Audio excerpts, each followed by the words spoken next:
And they lived happily ever after.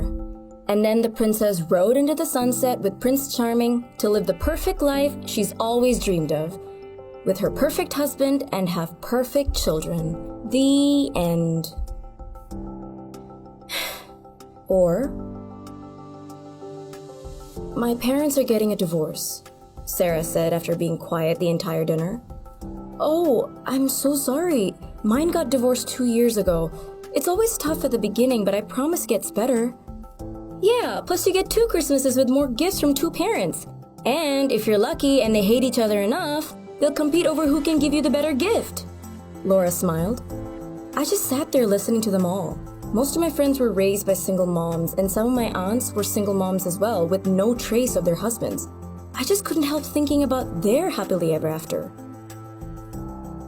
I called him and told him that he better spend a little less time with Little Miss Plastic Surgery and a little more time with his daughter, or else she's gonna grow up to be a pole dancer, and that won't be my fault. Laura was sharing her latest argument she just had with her ex-husband.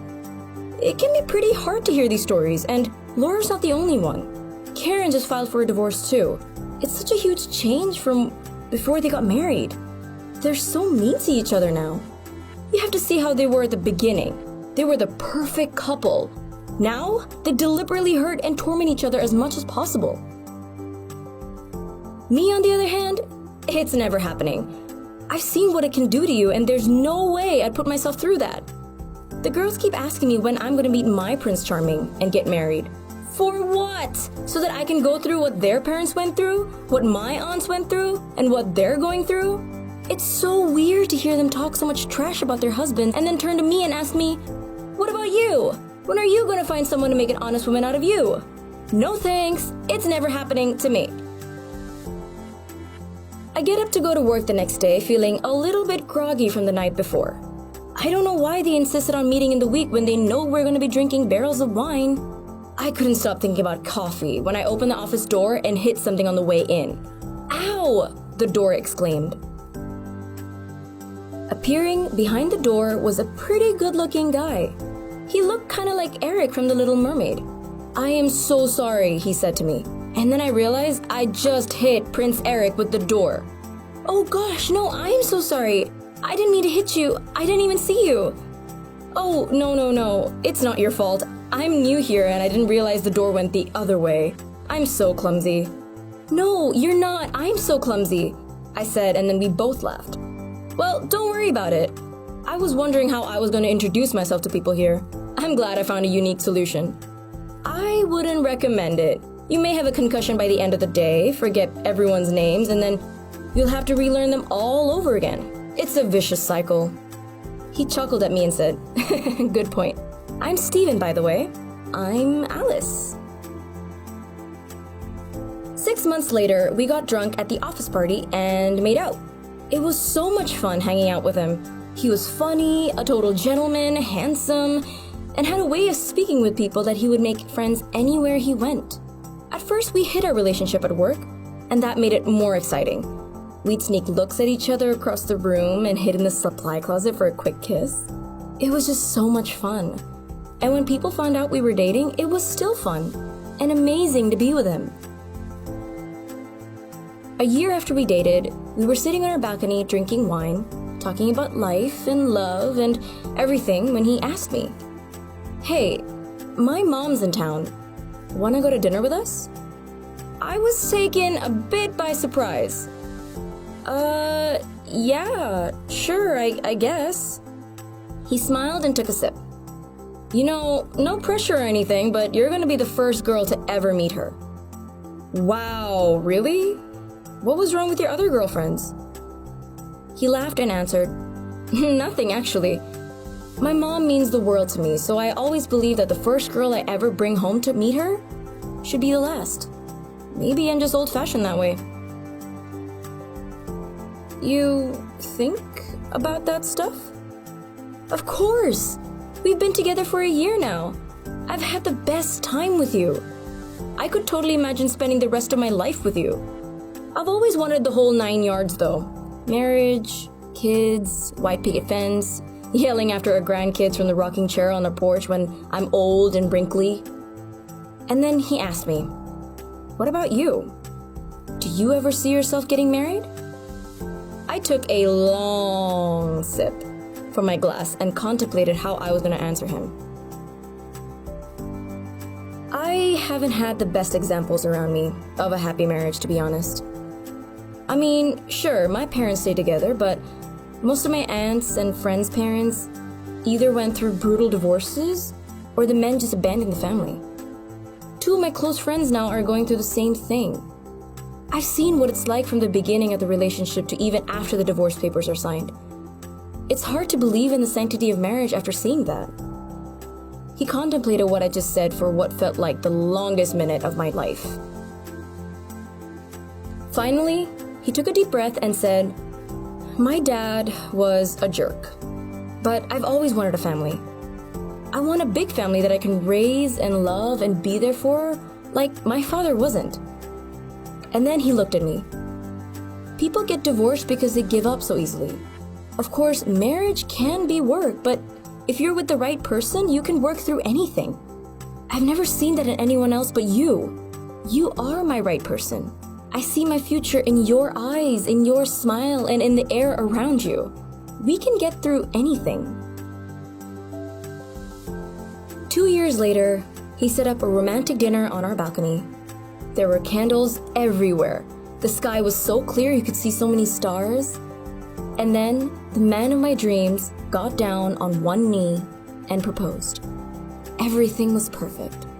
My happily ever after. We decided before the wedding that we didn't need to have a big, extravagant wedding to have the perfect wedding. We'd rather keep the money for our future instead of using it to throw a big party. We even decided together that the best way for us to save money was to move into my mother-in-law's house until we could save enough money to buy our own home. I knew it would be tough living with his mom for a while, but it was our perfect life together. I was willing to sacrifice anything for us.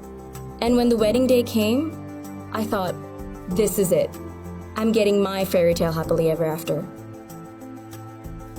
At the beginning, it was perfect. We'd kiss and cuddle every chance we got. Well, unless his mother was around, of course. I decided I had to stop hanging out with my friends because they were always partying, and I really believed that negative lifestyle just wasn't suited for my fairy tale life. I learned to regret that later. But a few months passed by, and things started to fizzle. I felt strange and empty. I didn't have my own life anymore because I let go of my friends and felt like all I had was this marriage. It didn't help that we were living with my mother-in-law either. Don't get me wrong, I love her, but I just didn't feel like it was my home. I just couldn't shake the feeling like I was missing something. When I expressed my feelings to my husband along with other issues, he also agreed that we were missing something. So we both came to the conclusion that what we were missing was a baby. Months passed by, and we got the best news we could have ever hoped for. I peed on a stick and found out that I was pregnant. And after that, we put an offer on a house, and we were finally going to have a place to call our home. Everything was falling into place. Until they started falling apart. The beginning of my pregnancy was really rough on me. Nausea had me making trips to the bathroom constantly. Then came the backaches, and of course, because of all that and the hormones, I wasn't in the happiest of moods half the time either, which meant we were constantly fighting. For me, it was partly hormonal, and partly I started to feel like something wasn't right with him. He was just different towards me, so I started to question his loyalty. He started smoking cigarettes again, and he always wanted to go out drinking on the weekends. And then one day, he told me he needed his time away from me. What's happening? I thought to myself a lot. This was supposed to be the time of our lives, that we were supposed to be happy, loving, excited for the new arrival and our new home. But it was far, far from that. But I still thought to myself, we came such a long way. It couldn't possibly end, right? He said divorce was never an option. But still, the thought of him being unfaithful didn't leave my mind. One day, I questioned him again about whether he was cheating on me, and he just exploded. That's it. I've had it. I want a divorce, he says to me at the end of the argument. I looked at him shocked and said, you can't be serious. Divorce? But I'm 6 months pregnant with your child and we just finalized all the paperwork to our place. We just got the key to our home. I couldn't believe what was happening. Everything I was afraid of happening to me in my life was raining down on me. I just fell out of love with you. I never cheated on you, but the fighting, constantly being on edge, is just too much, and I don't want our baby to be in a hostile environment all the time.